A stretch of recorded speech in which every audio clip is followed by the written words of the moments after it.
नमस्कार मित्रांनो, मी शशांक, भाग 53. आपण बघतोय मिशन झिरो एक्सपायरी. फक्त फार्मारॅक आणि आपली जीमेल यांचा योग्य उपयोग केला तरी देखील आपली एक्सपायरी कमी होऊ शकते. हे तुम्हाला माहिती आहे का? आता कसं तर आपण बघूया. स्मार्ट फार्मसिस्ट नेहमीच फार्मारॅक किंवा कुठल्या तरी ऍपनेच ऑर्डर देतो. आपली ऑर्डर आपल्या स्टॉकिस्टला प्लेस झाली की 10 ते 15 मिनिटात त्यांची मेल आपल्याला येते. या मेलमध्ये सीव्हीएस, एक्सेल आणि पीडीएफ फाईल असते. प्रत्येक ऑर्डर नंतर जर आपण आपली पीडीएफ फाईल ओपन करून पाहिली आणि त्यात आलेला एक आयटम चेक करून पाहिला तर आपली एक्सपायरी समस्या बिल आणि माल दुकानात येण्याआधी संपून जाते.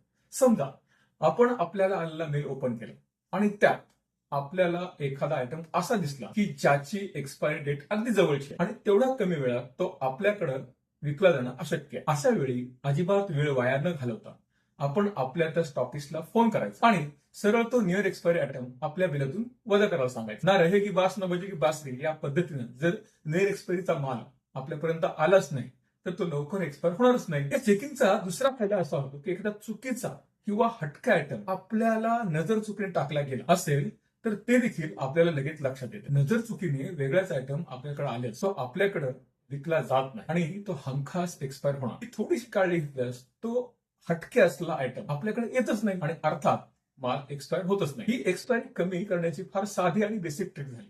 पुढच्या एपिसोडमध्ये आपण बघणार आहोत नवीन फार्मसी सुरू करताना नवखा दुकानदार नेमका काय चुका करतो आणि आपली एक्सपायरी पहिल्या दिवसापासून कशी वाढवून ठेवतो. हा येणारा एपिसोड थोडा मोठा असेल पण बघायला विसरू नका.